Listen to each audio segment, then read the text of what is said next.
My name is Sheila Maguire, and I'm the Vice President of Labour Market Initiatives for Public-Private Ventures. For 30 years, PPV has been working to improve the programs and policies, particularly as they affect low-income people, by identifying and developing innovation, testing it rigorously to see if it really works, and then sharing our findings when programs do indeed work with policymakers and program practitioners. The study that we are releasing today is an innovation that has gained considerable momentum over the past 10 or 15 years.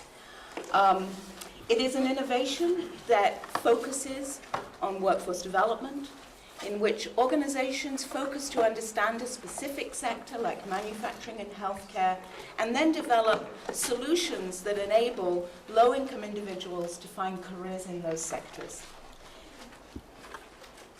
The study that we are releasing today is a good news story.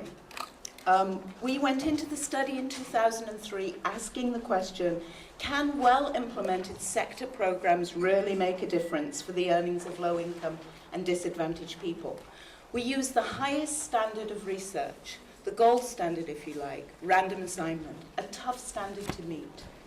And we're here today to say, we are pleased to release the initial findings that say, yes, sector-focused skills training for low-income individuals can indeed work. We will be sharing just initial findings today, like a taster.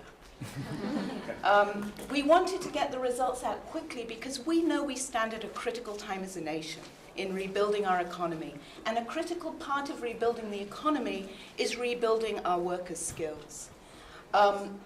What we will share with you today, we wanted to get into your hands because we know many of you are working on the issues of the Workforce Investment Act reauthorization and the reauthorization of the temporary assistance for needy families. So we felt it was timely and important for us to get these initial high-level findings out quickly.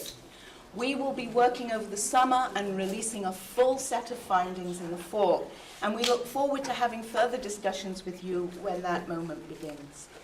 We have brought together a panel today to discuss these initial high-level findings. But before we get to them, I want to thank Senator Spector and his office for facilitating this event today, and also thank all of you very busy staffers who we know are working on these very issues we want you to be working on.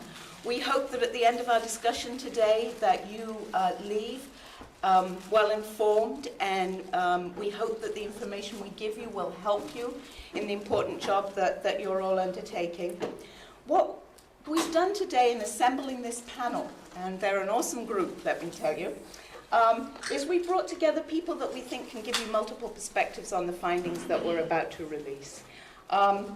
We are going to hear first from Jack Litzenberg, who's on my left here, from the Mott Foundation, who has not only funded this study, but has been a critical architect in the development of the sectoral employment field. And Jack is going to share with us why he believes that these findings are important and why we undertook this study.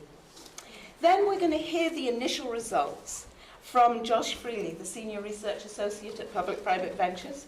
And we are also joined in the audience by two other authors of the study, Carol Kleiman, who's Director of Labour Market Initiatives at Public-Private Ventures, and Maureen Conway, who is the Director of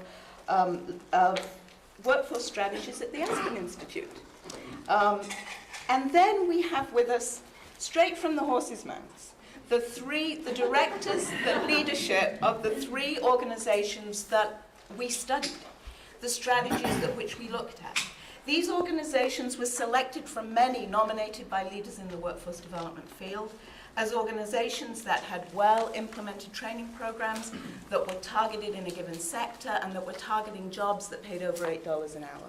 They've been at this for a while. They had to have been at it for 3 years to be included in the study.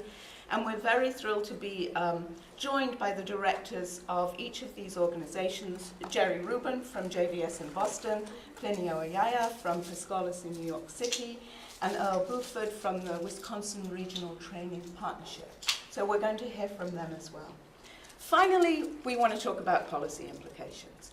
And joining us to help in that discussion is Rachel Bragg from the Workforce Alliance, which is a coalition of community-based organizations, community colleges, business associations, and unions that really focused on policies that lead to investments in a skilled workforce, and are working very hard on the issue of competitiveness as in the investment in America's workers.